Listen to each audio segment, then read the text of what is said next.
Pablo Valverde. Él fue presidente de la Corte de Justicia en el Azuay, también estuvo en la Corte Nacional de Justicia y es además profesor universitario.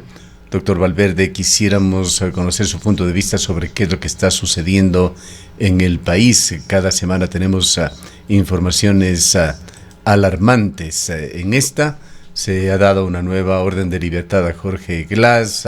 Hay un asilo político que lo concede Argentina a María de los Ángeles Duarte.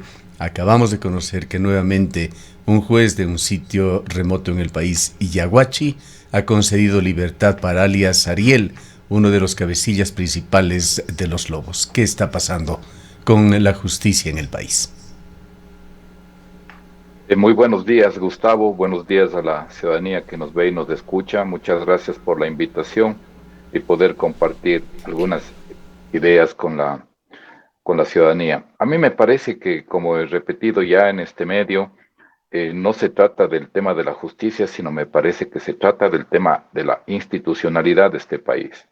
Eso es lastimosamente lo que no funciona, si bien usted ha señalado muy bien puntualmente algunas situaciones que definitivamente dejan mucho que desear en la actuación de algunos jueces de este país.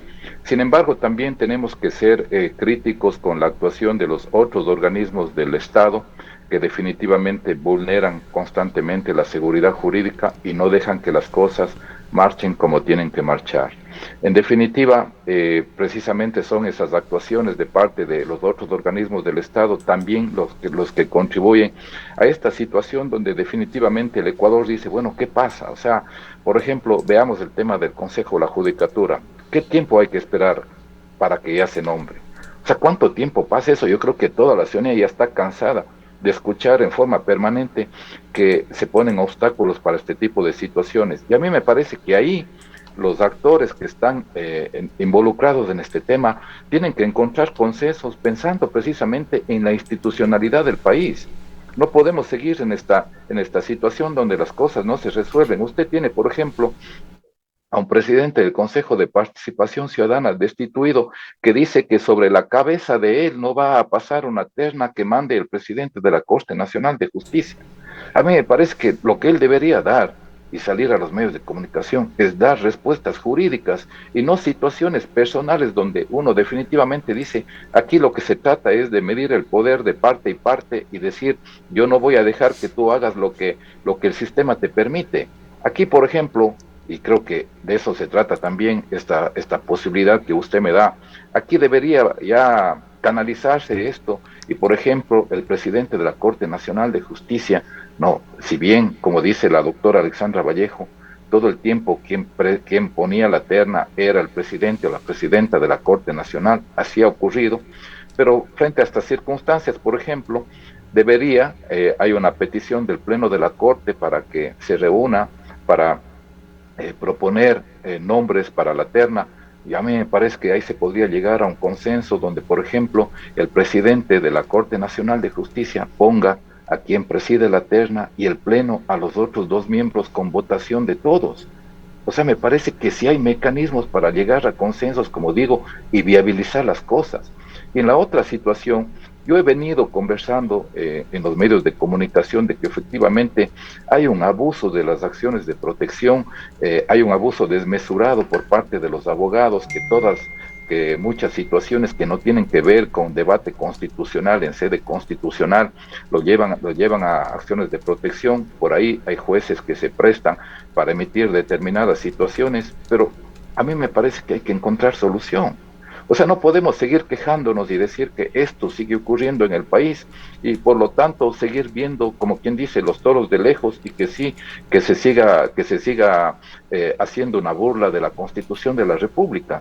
Entonces, a mí me parece que, por ejemplo, ahí deberíamos pensar cuál es la competencia del juez.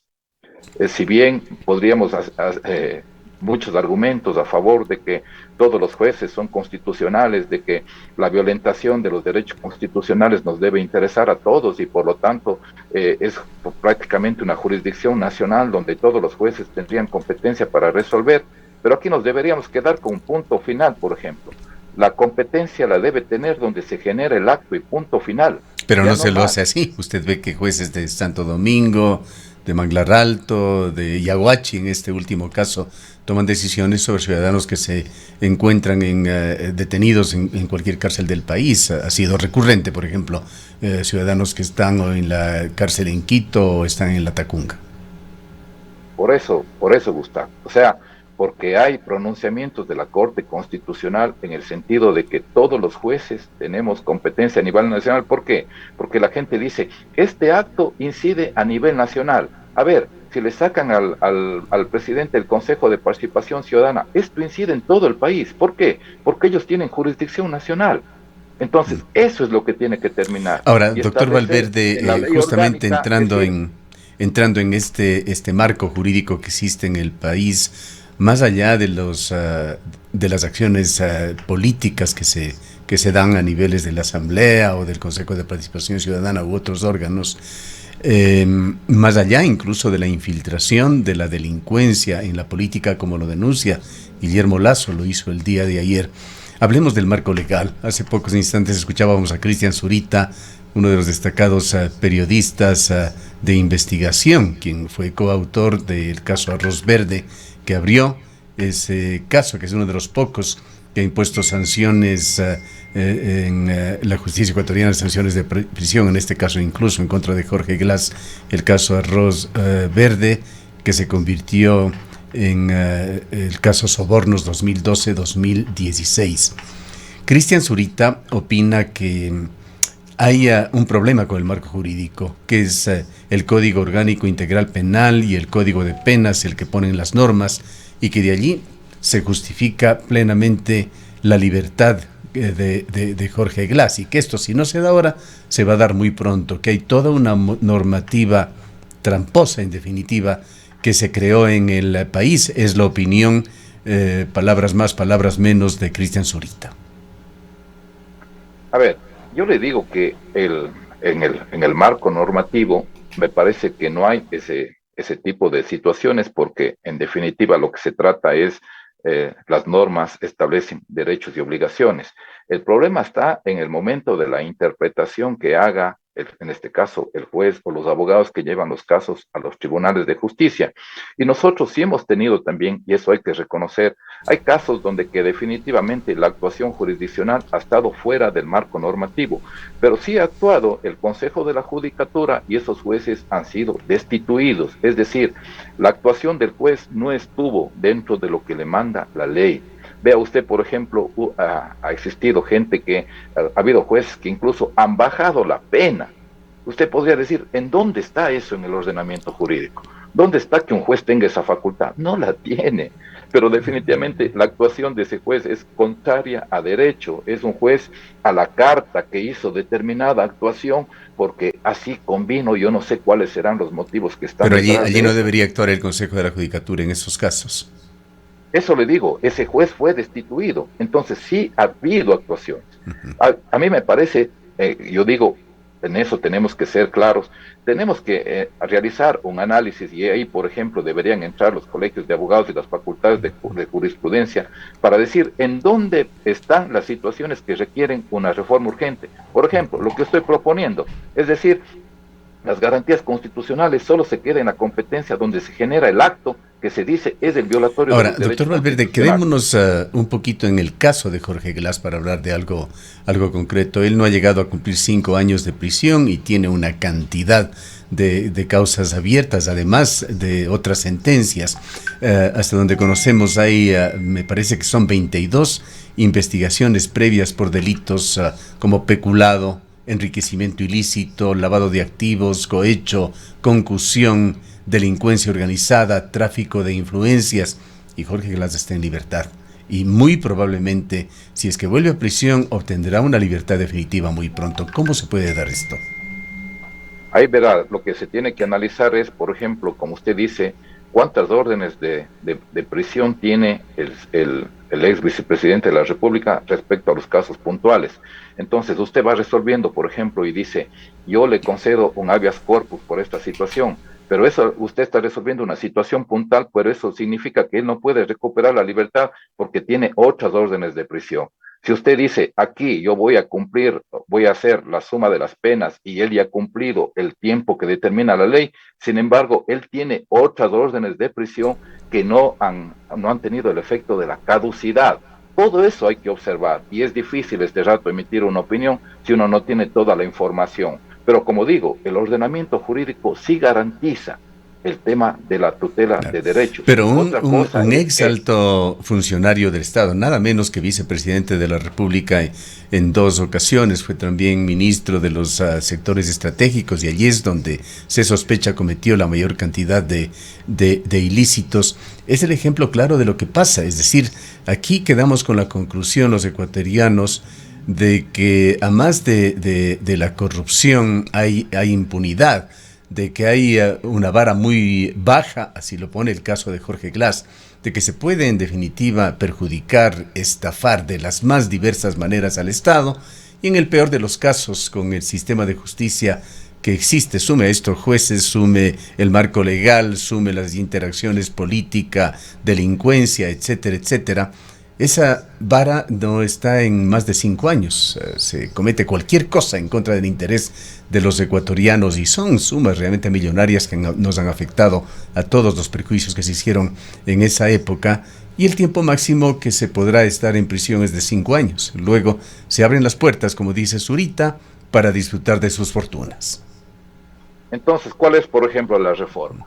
La reforma es, por ejemplo, que los ecuatorianos nos pongamos de acuerdo y digamos que en delitos que tienen que ver, por ejemplo, con peculado, que tenga que ver con fondos de la administración pública, se tiene que cumplir el 100% de la pena. Ese es un mensaje que podríamos dar. Y en el que el sistema penitenciario y todo este tipo de situaciones que vemos para otro tipo de delitos ya no le es aplicable a este tipo de actuación jurídica que contravino una norma de orden penal. Entonces, esas son las salidas que tenemos que buscar, porque en definitiva usted propone y dice, ¿cómo es posible que la sociedad ecuatoriana, frente a un caso puntual y además de un ex vicepresidente de la República, se sienta perjudicado por toda la situación económica y no pase nada? Acuérdese usted, y acuérdese la ciudadanía que nos escucha y nos ve, que hubo una oferta de parte de los organismos del Estado de hacer un seguimiento de la ruta de los dineros a efectos de poder encontrar ese dinero para que se revierta al pueblo ecuatoriano. ¿En qué quedó eso? ¿Se realizó eso? ¿Hubo acciones para que efectivamente se pueda cumplir con eso? El famoso Capaya hablaba hace muy poco de eso, de toda la información que supuestamente entregó a 3 gobiernos ya y nunca hicieron un seguimiento adecuado. Claro que es una persona que se la tiene que tomar con pinzas sus declaraciones, es también un delincuente declarado, pero sin duda que han habido contactos altos con secretarías anticorrupción que han dicho incluso que están haciendo un seguimiento, pero viene en los vientos políticos, termina sus funciones y las cosas quedan en nada.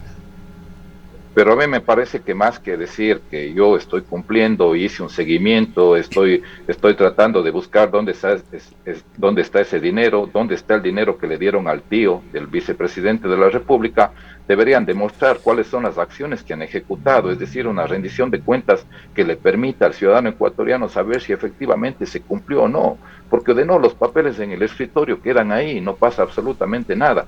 Entonces, pero como yo dije, por ejemplo, no, frente a lo que usted propone, digamos que en ese tipo de delitos ya no hay nada, el 100% de la pena, y eso, por ejemplo, ya da la posibilidad de que el mensaje del ordenamiento jurídico ecuatoriano está diciendo, aquí vamos a hacer una exclusión en cuanto a estas conductas, porque efectivamente causan un grave daño a la ciudadanía. Y además de eso, vea usted, ha habido una serie de reformas en el orden penal y sin embargo el comportamiento de la gente no ha cambiado. Entonces estamos claros también que no es la reforma de la ley la que va a permitir tener una mejor sociedad. Ahora, para efectos de abrir un marco de reflexión, doctor Valverde, quisiera compartir con usted y nuestros oyentes este reportaje de Coavisa que habla de lo que está sucediendo con la niñez y la juventud. Tenemos ya datos muy concretos de estas mafias albanesas que han abierto escuelas de sicarios y están reclutando niños del orden de 10, de 12 años de edad para entrenarlos como sicarios. Esa distorsión que va adquiriendo la juventud, que en muchos casos ve como un ideal el hacerse político y político corrupto como una forma de vida ante la falta de oportunidades en el país, y ven por otra parte el éxito que los delincuentes tienen, pues no se aplica la justicia adecuadamente en Ecuador. Veamos este reportaje que dura exactamente 1 minuto con 40 segundos y luego hablamos con usted sobre esta situación que se va configurando en el país. La tarde del jueves, con 30 impactos de bala, asesinaron a este hombre de 18 años dentro de un patio de venta de carros en el norte de Guayaquil. La policía aún no establece las causas, pero para el ministro del Interior, Juan Zapata, hay una preocupación sobre todo en las cifras de adolescentes implicados en actos delictivos. En el último mes, 200 menores de edad han sido detenidos, vinculados a grupos criminales. Muchos de ellos ya sicarios confesos, niños o adolescentes que no superan en muchos de los casos los 13, 15, 16 años. Esa es una preocupación que lo hemos analizado en el puesto de mando unificado, es decir, el tema de seguridad no se enfrenta solo con seguridad, sino ya debe haber un complemento y existe un complemento en el tema de lo social. Los menores fueron capturados en medio del estado de excepción que rige desde el 1 de noviembre en las provincias de Esmeraldas, Guayas y Santo Domingo de los Áchilas. Lo que preocupa es cómo estos GDOs reclutan menores de edad para estos fines tan complejos. Los otros vinculados con tenencia de armas, vinculados con microtráfico, vinculados con los atentados terroristas que tuvimos a UPCs. El ministro del Interior indica que también se han capturado a 29 organizaciones narcocriminales, lo que ha permitido la reducción de las muertes violentas en las zonas conflictivas.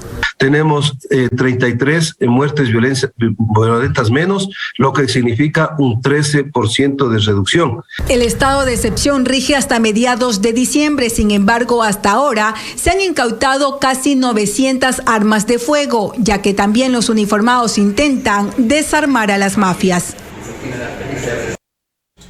Esto, doctor Valverde, en lo más drástico de situaciones que están sucediendo hoy en día en el país. Se va convirtiendo en un ideal, en un paradigma, la delincuencia como una forma de vida para niños y jóvenes. Esta amenaza es gravísima a la niñez y a la juventud y se sostiene justamente en esa atomización de los principios, atomización de la escala de valores en el país.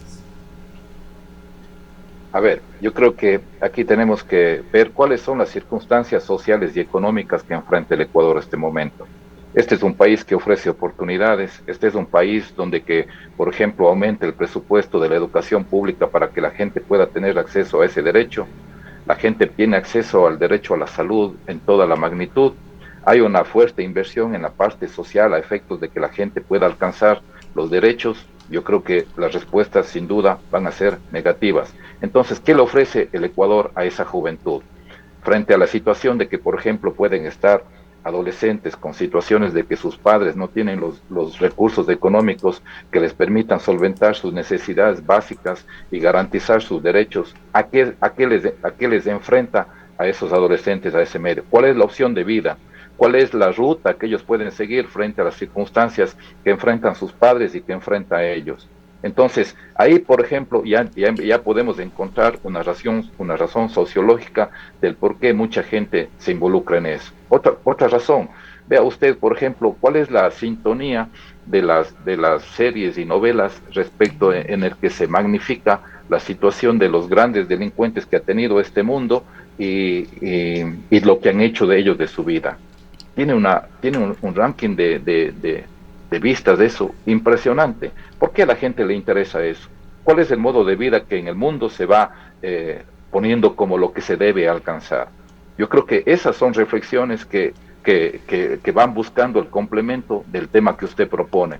Pero yo le cuento algo, Gustavo, y le cuento a la ciudadanía. Yo fui juez de la niñez y de la adolescencia muchos años, y sabe que hace aproximadamente unos 14 años, con una investigación de la DINAPEN en esa época, que yo la ordené de oficio, se descubrió que en un mercado de la ciudad los niños, no hablo de adolescentes, los niños, es decir, hombres y mujeres menores de 12 años, eran utilizados para el microtráfico en un mercado de la ciudad. Hicimos un operativo. ¿Sabe cuántos niños? Y está aquí en la ciudad de Cuenca. En la ciudad de Cuenca, hace 12 o 13 años.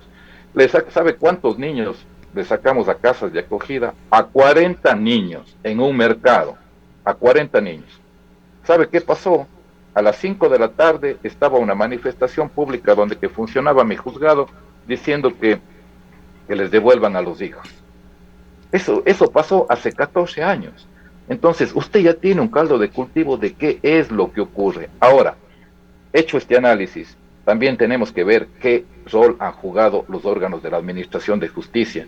Y esto, por ejemplo, en lo que dice el ministro de Gobierno, hay parte de razón. ¿Por qué? A la Corte Constitucional dice que el adolescente tiene que tener una sentencia dentro de 90 días. ¿Y cuál era la interpretación que hacíamos los jueces? Que si es que había una sentencia de primera instancia dentro de los 90 días, luego venían los recursos. Pero el adolescente seguía con el internamiento. ¿Sabe lo que hizo la Corte Constitucional? Que tenía que tener sentencia firme dentro de 90 días. Es como decir, yo vivo en Walt Disney, porque aquí hay todas las posibilidades de que un adolescente llegue en 90 días con sentencia. A mí me parece que eso es completamente fuera de la realidad. Entonces, ¿qué ha pasado? Que el adolescente que no llega con una sentencia firme, es decir, ya hasta el recurso de casación, en 90 días recupera inmediatamente su libertad. Y nuevamente volvemos a la puerta giratoria, es decir, ese adolescente sale y vuelve a cometer las cosas porque obviamente el medio en el que desenvuelve no le da ningún otro tipo de posibilidad para desenvolverse. Entonces, el tiempo no nos da para mucho más, doctor Valverde. Vayamos a conclusiones. ¿Qué hacer en estas complejas situaciones del país? Aquí, por ejemplo, en lo que acabamos de terminar, que la Corte Constitucional revise ese pronunciamiento y se apegue a lo que ocurre verdaderamente en el ordenamiento jurídico y haga otro tipo de interpretación en cuanto a qué debe ser esos 90 días. Y obviamente los organismos públicos tienen que trabajar para dar oportunidades y tiene que haber una fuerte inversión social para que la gente que no puede acceder a los derechos tenga efectiva realización eso y tenga los medios para poder acceder. De lo contrario, en ese mismo caso, usted tiene en este país adolescentes que tienen acceso a todos los derechos, en cambio tiene otros adolescentes que no tienen acceso prácticamente a nada y no van a tener ninguna oportunidad en la vida. Hay que fortalecer el tema de la educación porque o una ciudadanía que esté educada y que tenga la posibilidad de elaborar un proyecto de vida, sin duda las oportunidades van a ser diferentes a las que se pueden proponer. Bien, muchísimas gracias por habernos acompañado en este día sábado, doctor Valverde. Muy buenos días. Doctor Pablo Valverde es académico, fue presidente de la Corte de Justicia en el Azuay y también parte de la Corte Nacional de Justicia. Son las